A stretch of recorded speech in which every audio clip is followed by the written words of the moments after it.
Boa tarde, meninos e meninas. Vamos gravar agora a aula de O Livro dos Espíritos, do sábado, dia 29 de agosto de 2020, estudo das 14h30, do Centro Espírita do Calvário ao Céu. Nós estamos estudando o livro segundo, que é Mundo Espírita ou dos Espíritos, e vamos começar hoje o capítulo 8. O capítulo 8 tem nesse início um tema bastante interessante, que as pessoas perguntam muito, né, a respeito desse tema.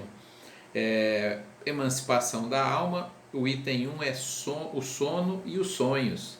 Então vamos falar sobre o sono e os sonhos, que é um assunto, né, um tema de bastante interesse das pessoas que procuram o Espiritismo. Começamos na questão número 400.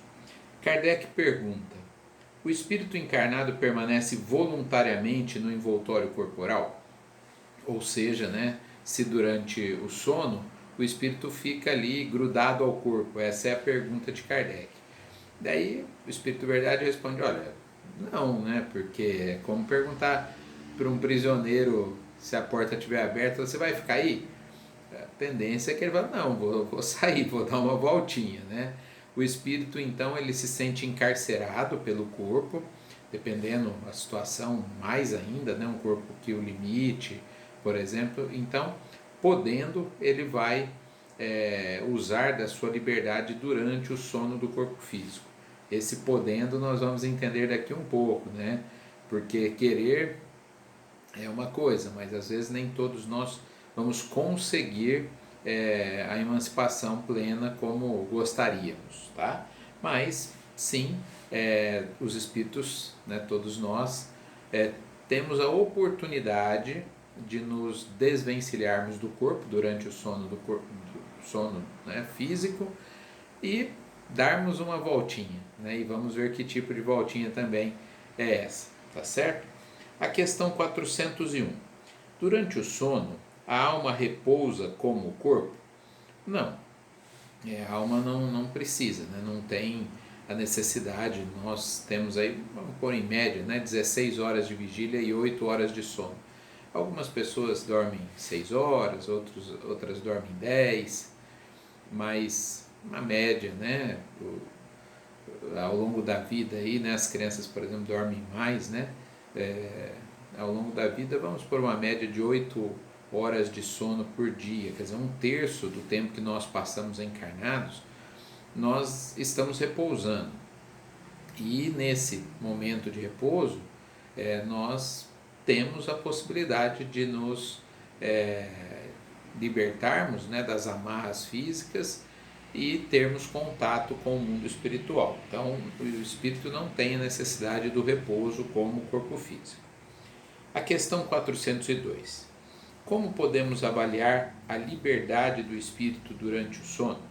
Essa questão tem uma resposta muito longa, então eu vou ler alguns trechinhos e comentar, porque a resposta tem praticamente 2 páginas e pouco aí, são vários comentários que nós temos que fazer a respeito disso, né? Então, a pergunta, repetindo, é: como podemos avaliar a liberdade do espírito durante o sono? Logo no início, então, a resposta é pelos sonhos. Os sonhos são uma das pistas, né, de quanta liberdade e como usa essa liberdade aquele espírito. Saber que quando o corpo repousa, o espírito dispõe de mais faculdades do que no estado de vigília, né? Então, por exemplo, a volitação, né? Volitar é voar. O espírito pode volitar, pode se deslocar com a velocidade do pensamento. Com o corpo físico não dá. Então, essa é uma das faculdades que ele tem mais ampliada, né? Tem a lembrança do passado e às vezes a previsão do futuro. Aqui, gente, eu vou ler o próximo trecho para comentar um verbo aqui, ó. Pode entrar em comunicação com os outros espíritos, seja deste mundo ou de outro.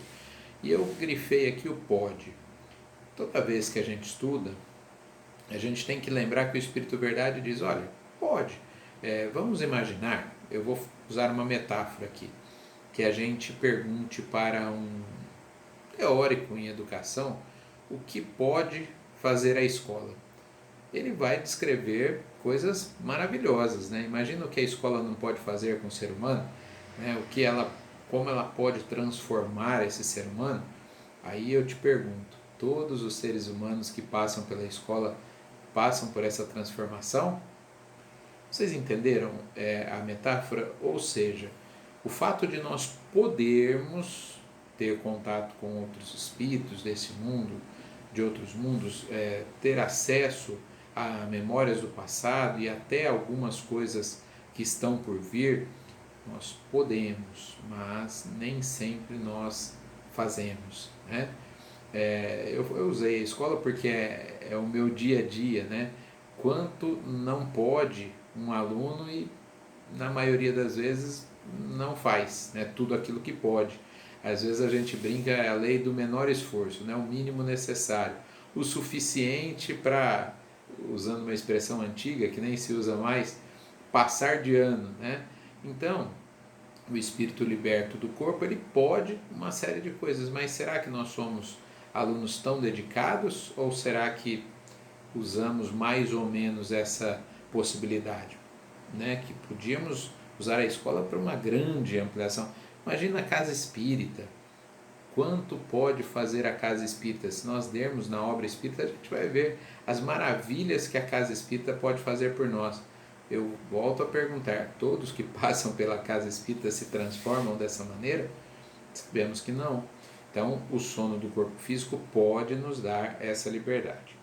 É quase o sonho, né, não é coisas tão desconexas às vezes quanto pode parecer. É quase sempre uma lembrança de lugares e de coisas que viste ou que verás numa outra existência ou em outra ocasião.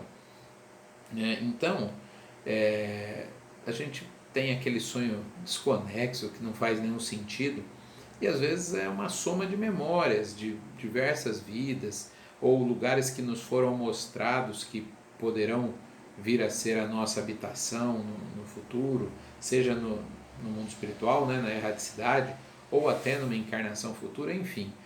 Isso se mistura e nós veremos ainda nessa resposta o porquê dessa mistura, né? Por que não fica tão claro ao acordarmos.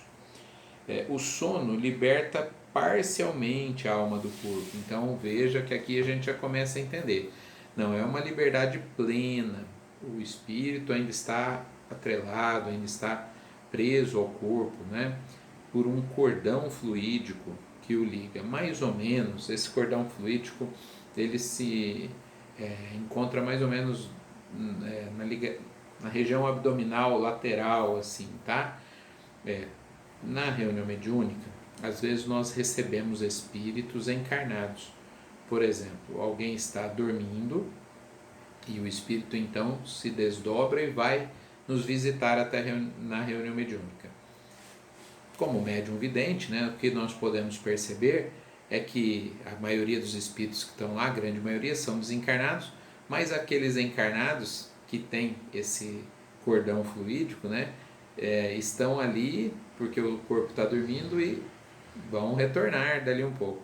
Aconteceu um fato interessante numa casa espírita em Campinas, né, eu sempre falo lá, falei há 2 domingos atrás, mas agora por live, né, que é o Centro Espírita Allan Kardec, que uma casa muito grande, que teve a Terezinha Oliveira como uma das suas, já desencarnada, né, como uma de suas principais lideranças. A Terezinha escreveu vários livros, a gente estuda inclusive os livros dela no Calvário ao Céu, no curso de mediunidade, né? E lá em Campinas, uma cidade muito grande, muitas casas espíritas, um senhor chegou no centro. Para vocês terem uma ideia, o salão principal do Calvário ao Céu cabe 200 pessoas. Lá no Allan Kardec são 600 pessoas, mas tem muitas atividades e tal. E a pessoa chegou lá e falou assim, olha, Dona Terezinha Oliveira frequenta esse centro? As pessoas falaram, sim, é dirigente da casa, eu gostaria de falar com ela, mas precisa ser com ela? Não pode ser? Não, precisa ser com ela. Aí arrumaram um jeito de falar com ela, ela sempre muito ocupada, mas muito atenciosa. Falou, pois não. Ele falou, olha, Dona Terezinha, eu vim aqui porque a senhora se comunicou lá na reunião mediúnica do nosso centro. Aí ela estranhou, né? Falou, como assim? A senhora se comunicou lá, que a gente estava com alguns problemas, a senhora deu algumas orientações, mas pediu que eu procurasse a senhora aqui no centro. Eu nem sabia, né? Mas a senhora aqui falou, me procura lá, tal. Aí ela, ainda receosa, falou, mas quando foi isso? Tudo. E aí ele falou, né? Tal dia, tal hora, fazia que uma semana. E ela foi então pesquisar, realmente ela estava dormindo nesse dia, nesse horário, né? Ela voltou para o corpo físico, não se lembrava dessa visita, mas, né, ela pôde confirmar que provavelmente ela realmente visitou a casa durante o sono do corpo físico. Mas eu volto aqui ainda para falar da questão 402.